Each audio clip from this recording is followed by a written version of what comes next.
Q&A, karena setiap pertanyaan selalu ada jawaban. Dipandu oleh Yohana Margareta.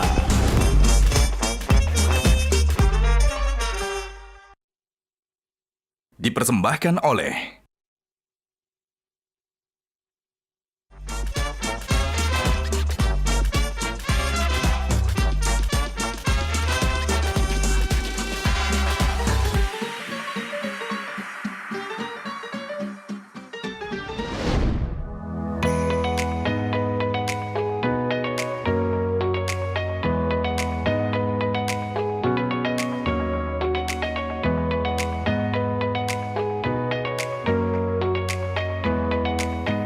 Nah, make up-nya udah kan ya? Saatnya tinggal ganti baju buat show kali ini. Pakai baju apa ya? Ada sih satu yang istimewa. Kita langsung aja ke wardrobe ya. Wow, bagus banget. Bagus ya? Wah, ini juga ada ya untuk cowoknya ya? Ini juga dari sarung gajah duduk untuk kemeja pria. Dan ini untuk busana wanita. Nggak nyangka ya, ternyata kain sarung gajah duduk ini bisa dibuat dengan berbagai macam varian untuk busana baik pria maupun wanita. Selain bahannya juga adem, variannya juga banyak sekali motifnya. Dan ini pun bisa cocok untuk segala situasi dan juga acara. Tak dapat dipungkiri, sarung gajah duduk memang legenda Nusantara. Dan jangan lupa yang ada tulisan Arabnya.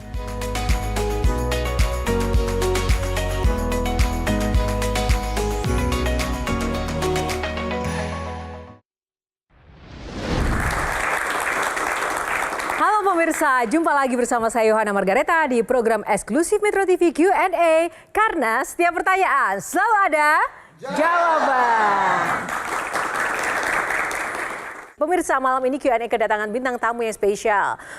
25 tahun berkarir di bidang kedokteran, sosok yang satu ini sangat diandalkan menakodai sebuah organisasi dokter se-Indonesia. Seorang yang dikenal pekerja keras yang mengutamakan ikhlas dalam bekerja karena pesan orang tuanya. Langsung saja kita akan sambut bintang tamu kita malam ini, Ketua Umum Pengurus Besar Ikatan Dokter Indonesia, Dr. Muhammad Adib Kumaydi.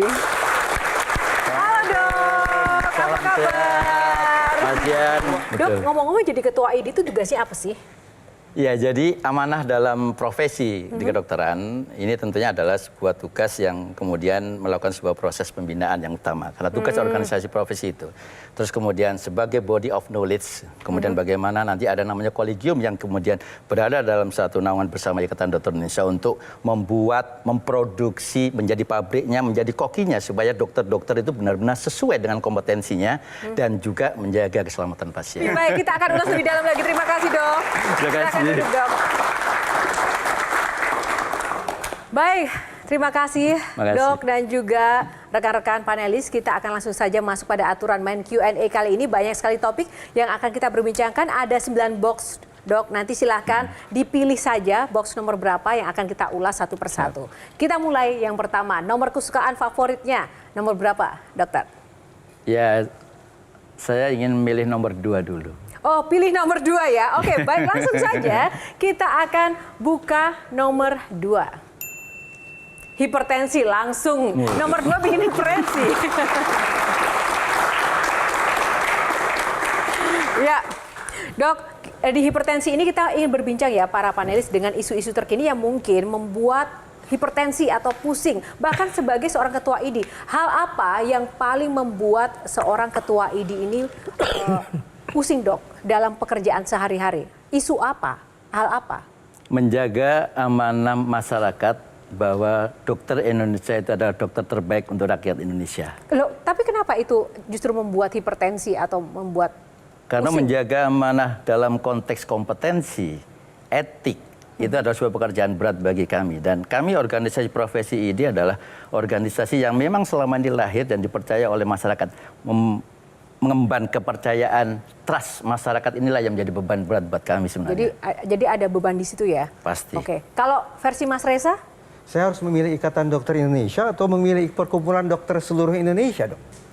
Kalau kemudian kita bicara dalam sebuah proses sejarah, ID lahir karena keinginan masyarakat pada saat itu di 1950. Karena lahir bukan karena kepentingan dokter.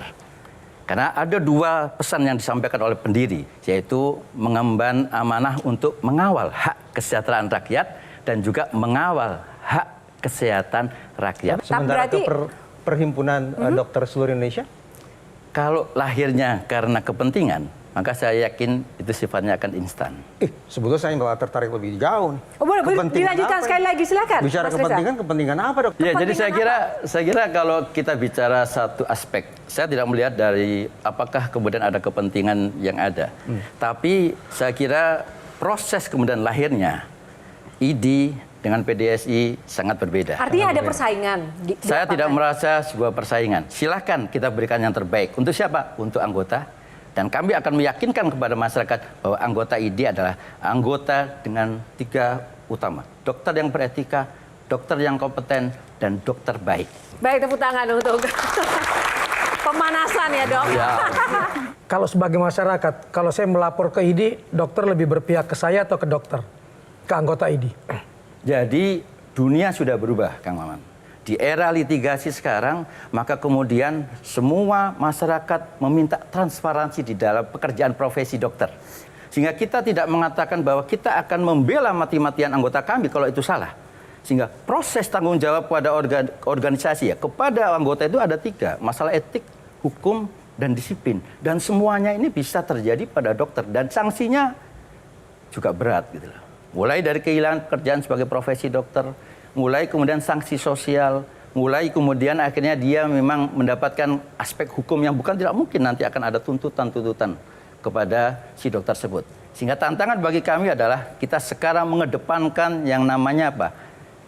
Lembaga bantuan hukum, satu sisi untuk melindungi anggota kami, satu sisi juga kemudian kita membuka masyarakat untuk bisa melaporkan juga kepada kami. Sederhana dok, pengalaman saya ketika anak saya masuk rumah sakit hampir seminggu, saya tidak dapat jawaban anak saya ini tipes atau demam berdarah sih. Sampai dokternya pun cuma sinis melihat saya. Saya ingin menggugat dokter tapi saya nggak yakin saya dilindungi oleh ID misalnya. Karena isu yang saya dengar adalah ada tugas dokter untuk membuat pasiennya bertahan lebih dari seminggu di rumah sakit karena rumah sakit butuh penghasilan yang besar misalnya. Saya masih bisa terlindungi kalau saya melaporkan itu. Dalam konteks kasus Kang Maman, saya akan berani jamin bahwa kami akan melihat dalam perspektif apa permasalahan yang kemudian dilakukan oleh dokter itu sehingga ada ketidakpuasan. Karena bicara ketidakpuasan berarti kesalahan, tidak selalu. Tapi akan ada proses klarifikasi yang akan kita lakukan. Ada 2 klarifikasi yang akan bisa kita lakukan. Di Majelis Kehormatan Etik, di Majelis Kehormatan Disiplin. Dan jika terbukti memang ada kesalahan, karena ada kunci yang jadi permasalahan di sini sekarang. Dan itu terjadi. Dalam setiap laporan di MKDKI, Majelis Kehormatan Disiplin, problem utamanya dari dokter yang kemudian seperti yang dialami oleh Kang Maman, itu karena kurangnya komunikasi.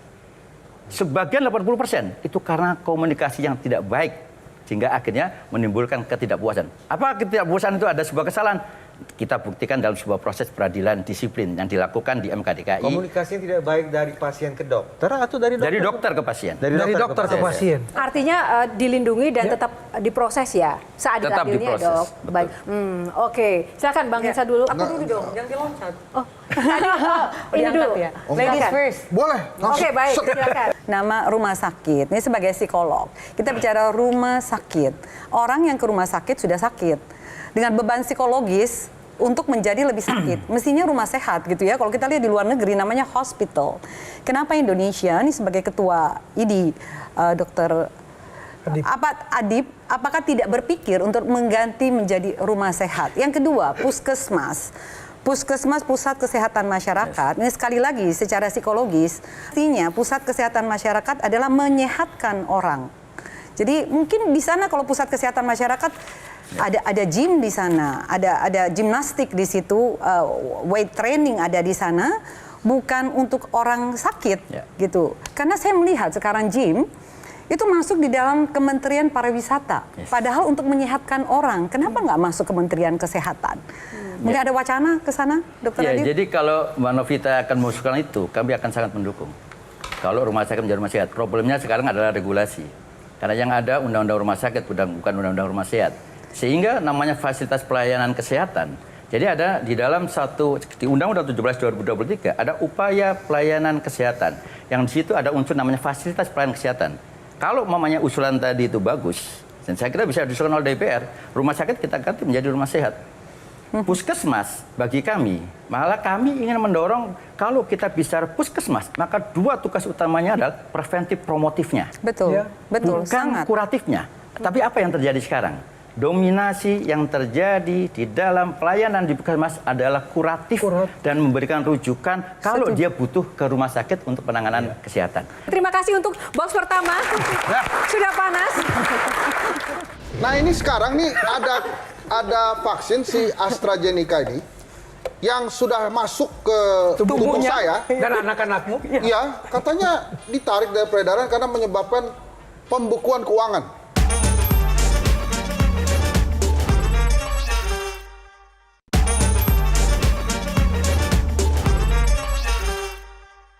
Dipersembahkan oleh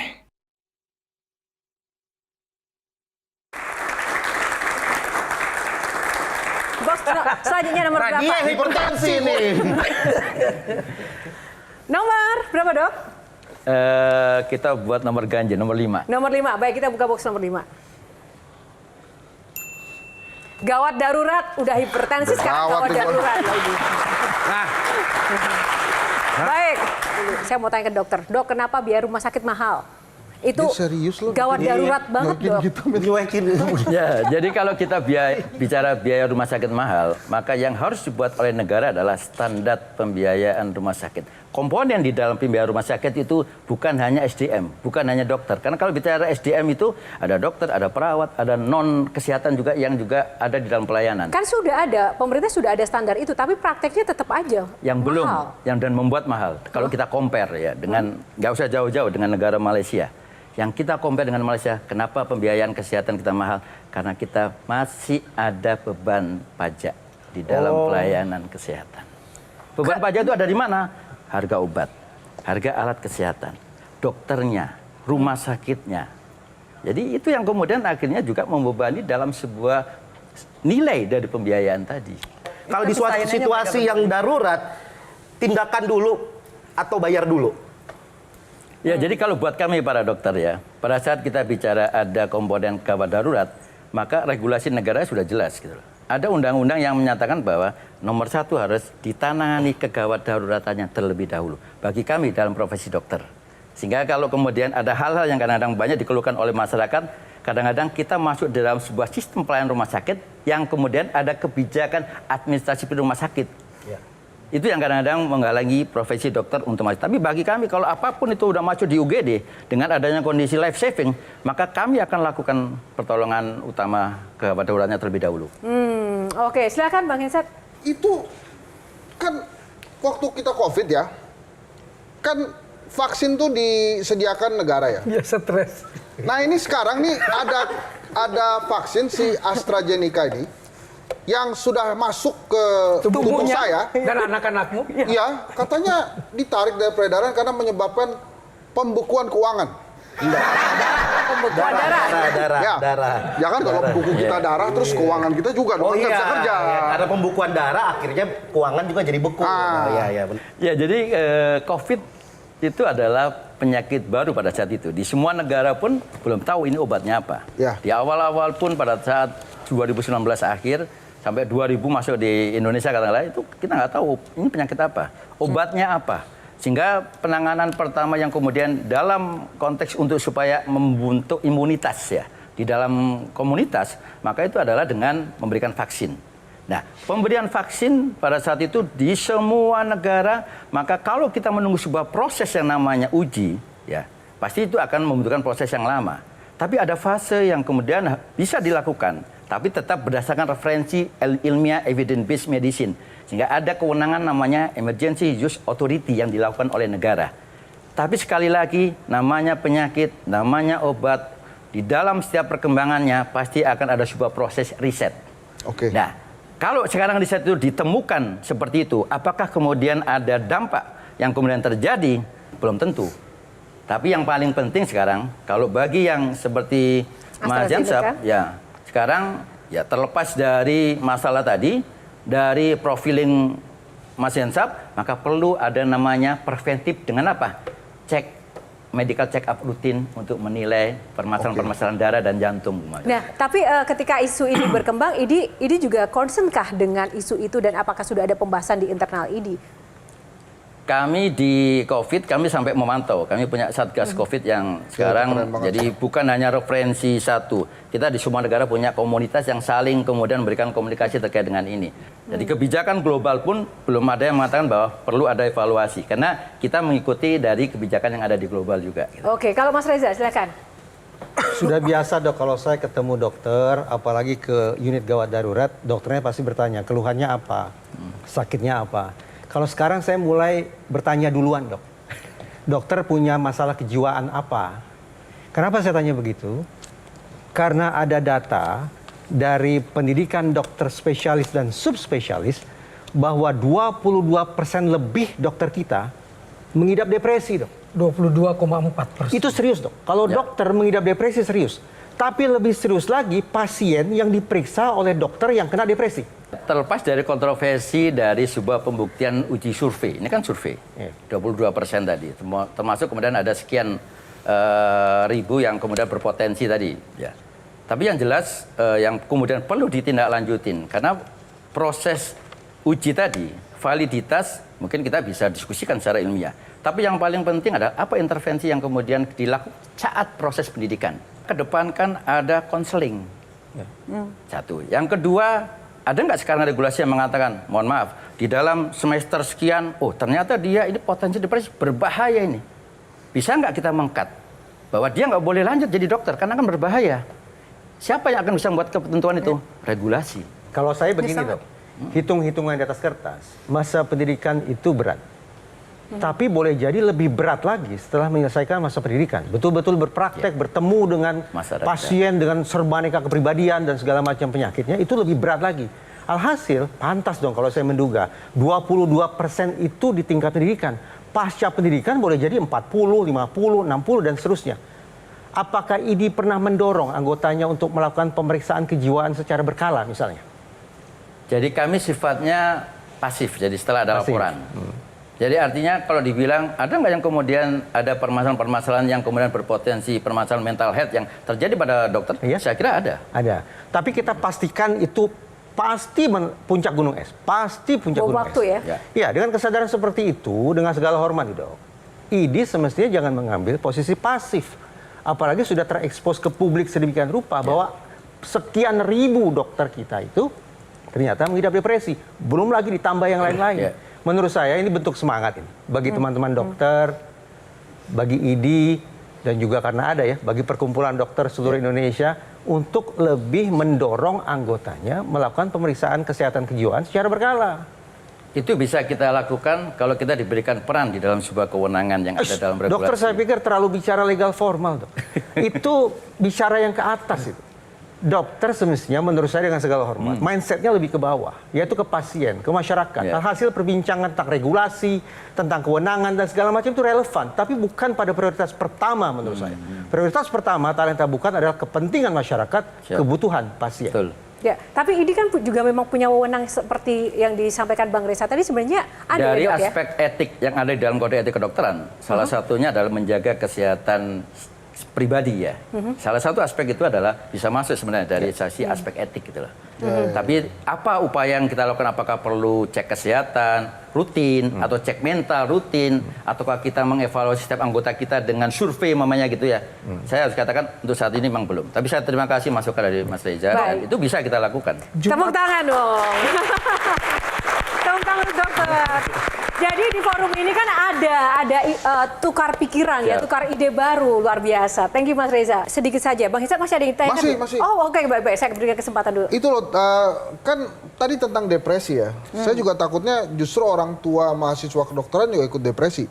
Karena konon kuliah kedokteran itu mahal sekali. Sederhananya sekarang adalah karena sekarang university baik negeri maupun swasta itu negeri itu PTNBH sehingga universitas mempunyai kewenangan sendiri untuk membuat sebuah kebijakan terkait dengan kebutuhan keuangannya.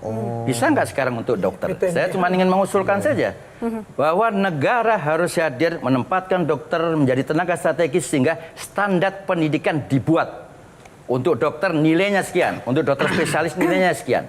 Supaya apa? Supaya tidak kemudian ada pagu, istilahnya ada range, ada kemudian akhirnya masing-masing punya kebijakan sendiri sehingga kesan yang disampaikan oleh Bang Hensat tadi betul.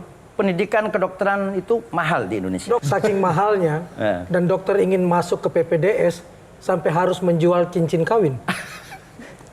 Nah itu pengalaman dok, itu gimana? Itu inspiratif sekali loh dok, bikin tren dok. Tepuk tangan dulu lah untuk kita ini. Biarkan dokter dulu. Ya, jadi karena kami saya mengawali sebuah profesi dokter untuk dokter spesialis itu dari nol. Bahkan bisa kita katakan minus sebenarnya. Karena saya orang Surabaya, masuk ke Jakarta, maka saya bonek nekat itu. Pembiayaan saat itu untuk SPP katakanlah kecil sebenarnya. Tapi ada pembiayaan yang mungkin itu besar. Dan ini yang sekarang kemudian kita dorong bahwa perlu PPDS itu diberikan insentif adalah pembiayaan untuk kebutuhan pribadi. Dalam artian apa? Saya pada saat itu sudah berkeluarga. Sudah punya 2 anak. 3 anak karena pada saat saya masuk istri saya ambil anak ketiga. Maka saya harus ada untuk tetap bisa menghidupi keluarga. Dan itulah yang kemudian menjadi dasar kita. Dan baru terganti cincinnya tahun lalu. Serius dok, apa yang kemudian dok ambil hikmah dari semua hal itu dok yang pernah dilalui? Ambil hikmahnya tampaknya saya sudah mulai melihat aura calon Menteri Kesehatan yang baru ini. Begitu buat saya Jom. Saya bilang kan dokter kaya dengan penghasilan dan besar, tapi ini kok cincin kawin aja baru terganti tahun lalu setelah puluhan tahun. Ya kenapa bisa seperti itu dok? Ya karena sebenarnya kan kalau buat saya, buat istri pun juga dia nggak minta untuk diganti. Tapi saya ingin menunjukkan bahwa ada hal yang memang harus kita buktikan, gitu loh. Saat ini setelah saya jadi spesialis dan saya mampu untuk membeli, maka saya akan berikan gantinya itu sebagai bukti awal cinta pada saat di awal tadi. Mantap. Sehingga itulah yang kemudian kita berikan pada, walaupun baru tahun kemarin. Apa kira-kira pertimbangan rumah sakit sehingga membuat daftar merek obat? Bukan justru mendorong dokternya untuk menuliskan zat aktif saja di lembaran resep.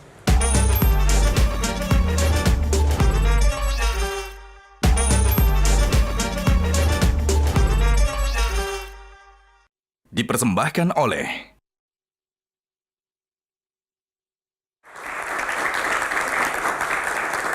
Terima kasih. Kita akan lanjut dulu di box selanjutnya. Box nomor berapa dok? Nomor 4. Nomor 4. Oh ini angka kesukaannya Hensat. Ya, oke dok, saya Mau praktek?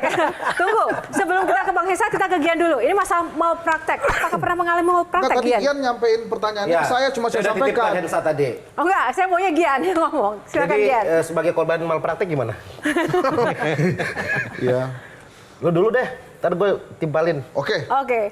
Dok, sebetulnya gimana sih dok? Seharusnya hubungan antara dokter dan perusahaan obat? Begini, Coba, tolong saya dijelaskan. spesifikkan. Dok, ketika menulis resep, yang ditulis di lembaran resep semestinya zat aktif atau merek obat. Jadi kalau kita bicara nanti kita sederhananya adalah zat aktif yang mungkin dimaksudkan Mas Reja itu generik atau paten. Misalnya Gitu kan? begini, daripada sebut merek, kenapa tidak sebut misalnya ini paracetamol, Ambroxol. Kok yang ditulis merek? Kalau ditulis zat aktif, insya Allah masih terjangkau oleh kantong saya dok. Ya. Tapi begitu berubah menjadi yang ditulis merek, Allahu Akbar, jauh. Sekarang asal diketahui Mas Reza, sekarang ada kewenangan yang juga bisa dilakukan oleh farmasi. Apalagi, mohon maaf, sebagian besar pasien sekarang BPJS. Pasien saya di rumah sakit 80-90% BPJS, maka kemudian pasti akan ada penyesuaian terkait dengan pembiayaan dari obatnya itu sendiri. Sehingga farmasi kemudian mengatur bahwa obatnya itu adalah obat yang sesuai dengan keterjangkauan tadi. Sehingga akhirnya tadi supaya zat aktif semua. Tunggu dong, Betul. itu Saya balik. pertanyaan saya belum dijawab. Tunggu, Mas Reza, silakan lanjut dulu. Kalau lantas dokter yang bekerja di sebuah rumah sakit memilih untuk tetap menulis zat aktif ketimbang merek obat, apakah bisa dikategorikan malpraktik atau melanggar kebijakan rumah sakit atau apa? Enggak. Jadi saya akan berani jamin bahwa kalau yang dokter yang tetap menuliskan walaupun itu zat aktif, bukan merek katakanlah ya, nggak ada masalah. Dan nanti ketersediaannya itu farmasi yang menyesuaikan. Baik. Oh, adanya paracetamol yang merek ini. Silakan. Saya sebagai pasien boleh meminta dokter saya untuk tolong tuliskan zat aktifnya saja? Boleh. Boleh. Itu hak Pengetahuan pasien. baru ini ya. Oke, Bang Hisar. Pertanyaan saya tadi, hubungan antara dokter dengan perusahaan farmasi Sekarang itu tidak seharusnya bisa gimana? lagi, Mas Hensaf. Jadi kenapa? Satu, ada gratifikasi. Apalagi sekarang ada UPT gratifikasi di setiap rumah sakit, khususnya rumah sakit pemerintah. Gitu. Dan kemudian sekarang ada namanya setiap standar obat itu harus masuk di dalam LKPP. Ada namanya e-katalog. Jadi aturan-aturan yang kemudian ada di dalam pelayanan yang termasuk dengan obat itu sekarang sudah sangat rigid gitu. Sehingga kalau kemudian sekarang ada dokter yang mencoba untuk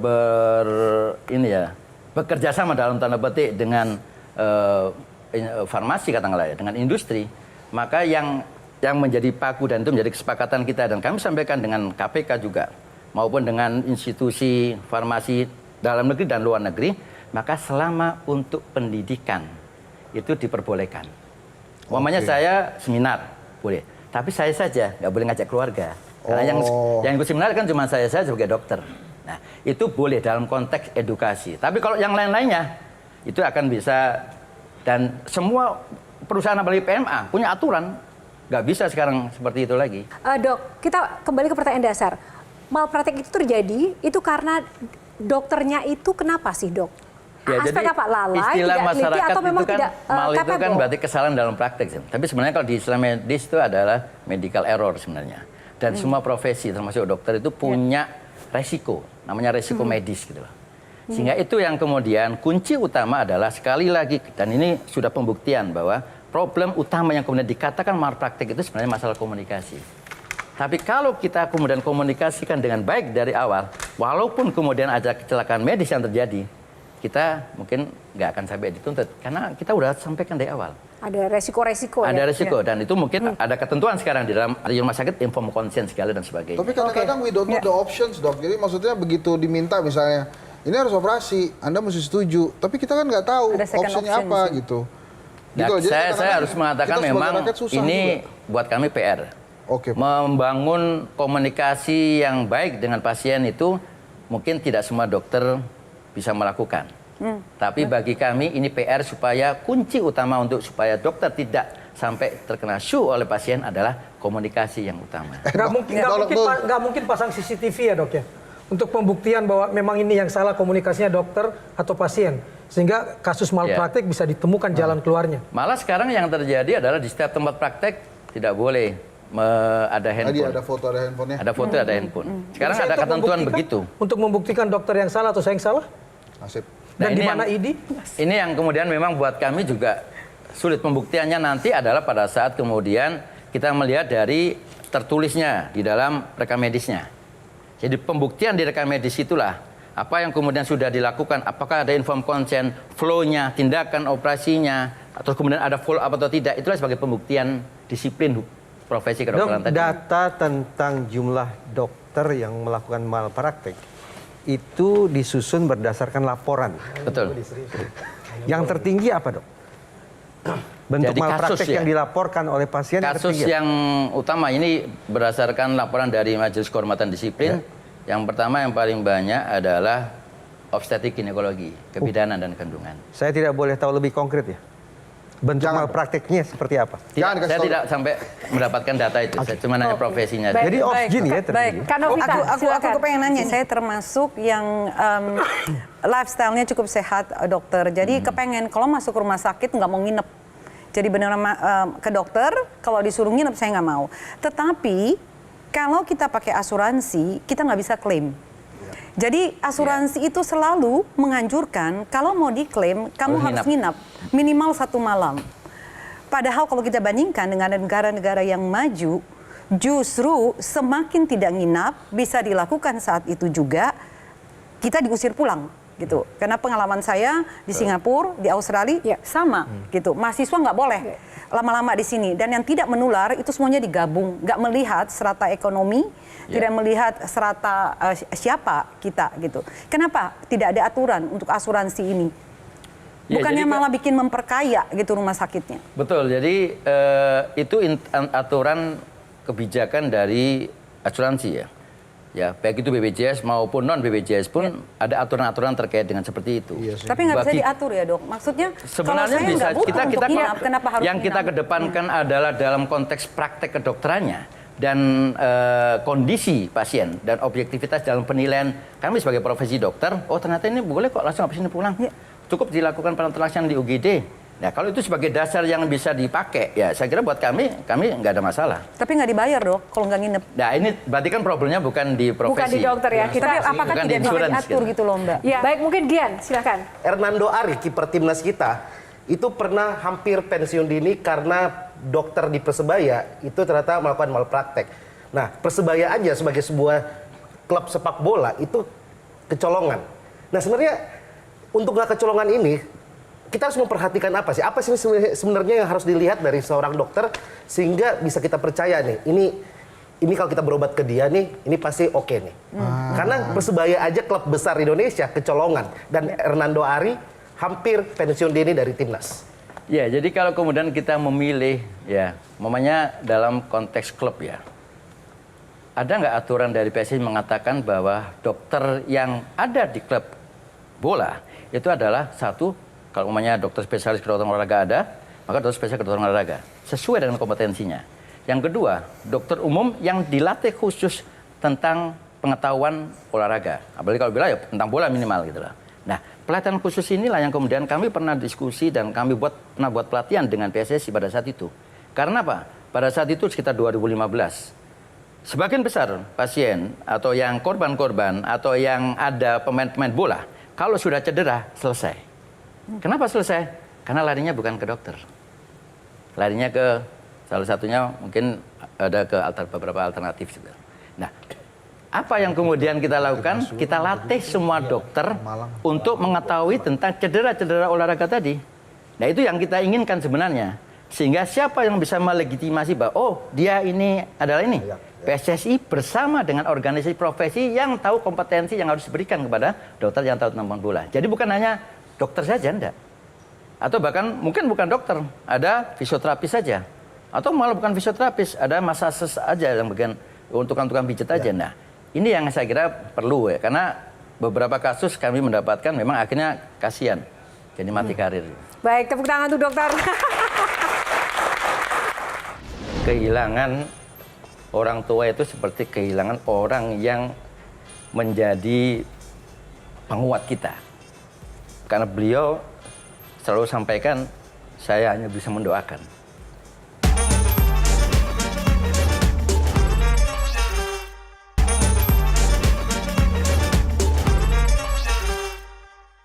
Dipersembahkan oleh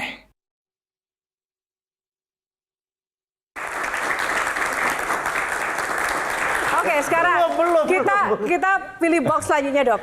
Box nomor berapa? Berapapun yang dokter pilih saya nanya. Nomor 3. Nomor 3, Mbak. Nomor 3. Ya. Healing. Tepuk tangan dulu. Oke, kita mau lebih personal ya dengan dokter ya. Dok, saya mau tanya nih, dokter kan sibuk banget ya. Setiap hari harus berjibaku dengan visual atau pemandangan yang tentu saja memprihatinkan begitu ya. Karena pasien-pasiennya adalah terkait dengan ortopedi misalnya seperti itu. Nah, dokter pernah merasa depresi atau mungkin stres dan healingnya apa dok kalau dokter? Ya, kalau saya kebetulan saya memang tidak suka dalam satu posisi, mamanya saya jadi dokter ketemu pasien tidak bisa. Saya pergi ke rumah sakit terus pulang dari rumah sakit tidak bisa seperti itu. Sehingga kenapa kemudian saya menjadi aktivis organisasi, kenapa kemudian saya itu berinteraksi ketemu dengan banyak orang, kenapa saya juga harus ngajar juga. Itu dalam satu upaya, salah satunya adalah sebenarnya mencegah depresi atau healing tadi, supaya kita ada healing. Karena semakin kita bisa berinteraksi dengan semua kelompok itu saya anggap itu healing. Gitu. Dan pada saat kemudian saya sebagai di ID, ada hal yang mungkin buat kami menarik, kalau saya paling sering ke daerah. Dari Sabang sampai Merauke, saya paling sering ke daerah-daerah. Kenapa? Saya berinteraksi dan ada satu momen yang menurut saya itu bagian dari healing saya adalah di situ kita bisa nyanyi bareng. Kapan dokter itu merasa lelah? Ya pasti ada lah lelah ya. Tapi alhamdulillah buat kami terlepas dari segala permasalahan dinamika yang saat ini dihadapi oleh kita di Ikatan Dokter Indonesia, masih banyak di sekeliling kita yang mensupport. Itu buat kita itu. Nah, bicara soal support, kita akan perlihatkan foto yang satu ini. Dokter, apa makna dua sosok di samping kanan kiri dokter ini? Itu ayah dan ibu yang udah meninggal. Dan ada pesan sebenarnya yang selalu disampaikan oleh ayah saya itu adalah, kamu jadi dokter itu enak karena punya dua pahala yang kamu dapatkan. Yang itu mungkin ya tidak ada di profesi yang lain. Karena kamu akan mendapatkan satu sisi adalah pahala karena kamu bertugas, kamu menyembuhkan, kamu diberi uang. Tapi yang utama adalah pada saat kamu didoakan, apalagi pada saat pasien itu sembuh, itu adalah pahala yang mungkin di profesi lain itu kamu tidak dapatkan. Kang Maman, silakan. Kang Maman dulu. Saya ingin kembali ke foto, Dok. Ya. Salah satu proses healing saya adalah mengingat kebaikan orang tua saya. Tapi ada dosa yang saya tidak bisa lupakan karena saya tidak bisa mendampinginya ketika akhir hayatnya. Dan itu juga yang dokter alami ketika Kiai Haji Gufron Solikin yang sangat disegani di Lamongan tidak bisa dokter dampingi ketika pergi. Ya, jadi itu yang menurut saya juga penyesalan ya. Karena 2 hari sebelum meninggal udah dikasih tahu sama ibu sebenarnya. Ini abah nggak akan lama kayaknya. Oh ya nanti saya akan pulang hari Sabtu. Tapi ternyata dipanggil hari Kamis. Sehingga pada saat ibu meninggal, ada satu pesan yang kemudian ibu menunggu saya. Setelah saya sampai di rumah, baru kemudian meninggal. Dan itu tidak terjadi pada Bapak ya? Tapi dok, ketika mungkin orang tua dokter sekarang ada, dokter bisa membayangkan nggak bagaimana suasana kebatinan mereka melihat dokter putranya yang penuh perjuangan dan sekarang sukses seperti ini? Ada bisa membayangkan, jadi, dok? Proses yang kemudian buat kami, buat saya secara pribadi ya, kehilangan orang tua itu seperti kehilangan orang yang menjadi penguat kita. Karena beliau selalu sampaikan, saya hanya bisa mendoakan. Sehingga yang saya berikan pun kepada beliau berdua pada saat sampai proses kemudian saya terpilih pun sebagai ketua ID, sebelum dan sesudah saya langsung lapor. Dan buat beliau, ya mungkin tidak secara langsung, wah saya bangga gimana enggak. Tapi kelihatan memang sebuah kebanggaan yang itu bisa menjadi penguat bagi saya. Dan selalu doa-doanya itu selalu sampaikan. Setiap tahajud, saya selalu doakan kamu. Dan itu sekarang nggak ada lagi. Dan dia tidak tahu bahwa cincin kawin itu dijual? Saya sekolah spesialis 5 tahun. Selama 5 tahun itu, saya tidak pernah pulang lebaran. Tidak pernah pulang lebaran? Karena saya nggak punya uang untuk pulang lebaran pada saat itu. Itu tahun berapa sih, dok? 2005 sampai 2011. Tidak pernah bertemu dengan keluarga selama? Ya, hanya komunikasi per telepon saja. Tapi nggak pernah pulang karena ya memang saya nggak pernah pulang bawa keluarga ya, maksudnya. Karena kalau kadang ada acara Surabaya saya mampir itu. Tapi kalau kemudian membawa keluarga itu benar-benar pada saat selesai sekolah spesialis baru saya bisa membawa keluarga untuk pulang. Lalu bagaimana sekarang keluarga dokter, keluarga inti dokter, istri ataupun anak-anak yang tahu perjuangan dokter dan melihat dokter sekarang sudah di titik ini? Ya, buat istri dan anak selalu mengatakan bahwa ini adalah beban, ini adalah amanah. Jadi saya bilang, saya akan bisa menjalankan amanah ini kalau ada dukungan dari istri dan anak. Karena orang yang paling sering saya tinggalkan, karena tugas-tugas yang saya lakukan adalah mereka. Ini ya dok ya, ini istri dan putra-putrinya ya dok. Ya. Boleh diceritakan ini kapan dok? Ini baru aja kemarin anak pertama, alhamdulillah sudah lulus dari ITS di Sekolah Manajemen Bisnisnya. Apakah ada yang menjadi penerus menjadi dokter? Yang nomor 2 arsitek di UI. Yang nomor 3 alhamdulillah keterima di kedokteran meneruskan saya di Airlangga Surabaya. Ya, saya sampai titik ini tidak mungkin kalau tanpa ada dukungan dari mereka. Dengan segala pengorbanan yang sudah dilakukan oleh istri dan anak-anak, ya saya harus katakan saya harus berterima kasih karena tanpa mereka saya tidak bisa seperti saat ini. Pengorbanan terbesar apa sih dok yang dokter merasa tidak akan pernah tergantikan gitu yang sudah dilakukan oleh anak-anak maupun istri? Waktu sebenarnya. Saya mungkin tidak bisa memberikan waktu yang banyak kepada mereka. Tapi saya harus katakan bahwa setiap proses yang ada di dalam kehidupan anak-anak saya harus ada. Gitu ya. Tapi kalau untuk bicara volume, kuantitas waktu, saya katakan saya tidak bisa memberikan waktu yang banyak kepada anak-anak dan istri saya. Baik, tepuk tangan untuk dokter.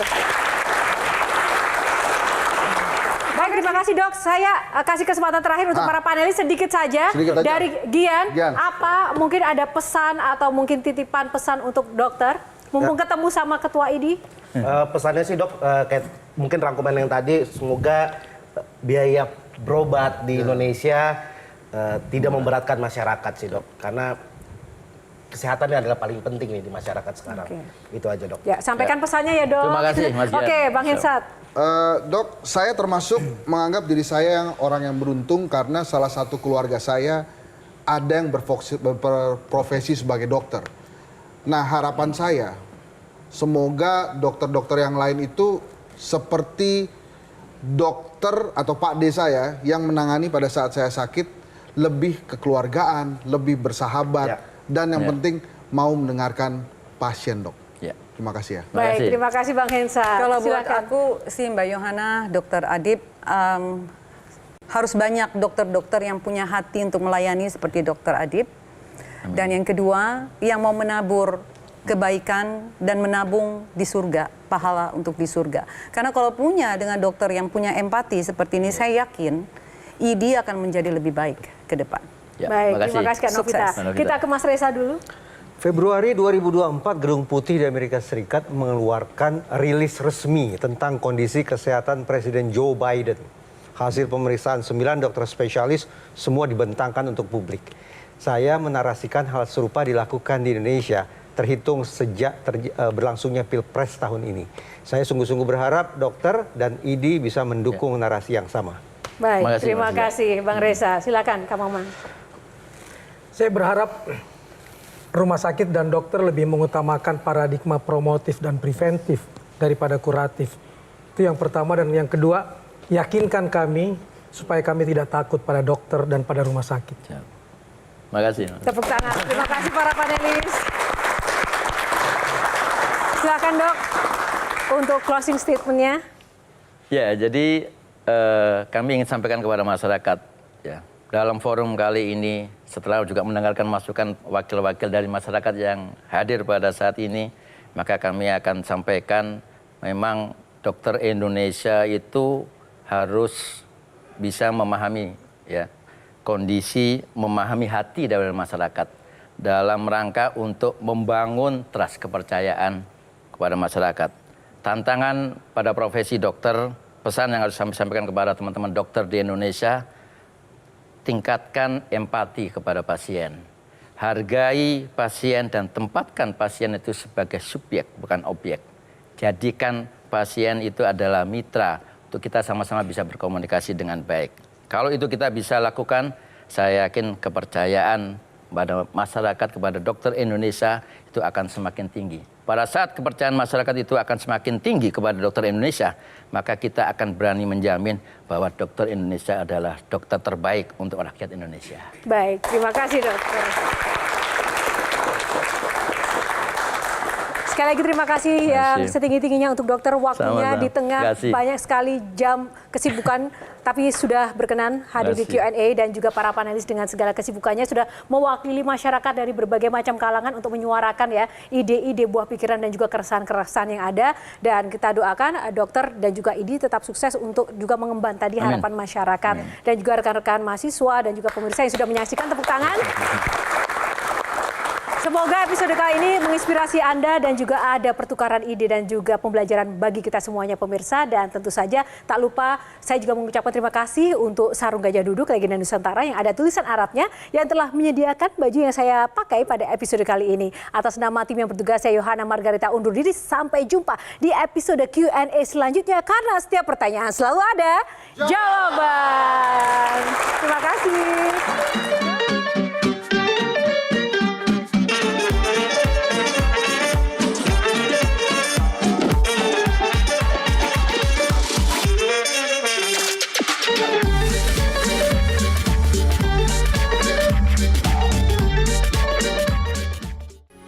Metro TV. Jelajahi cara baru mendapatkan informasi. Download Metro TV Extend sekarang.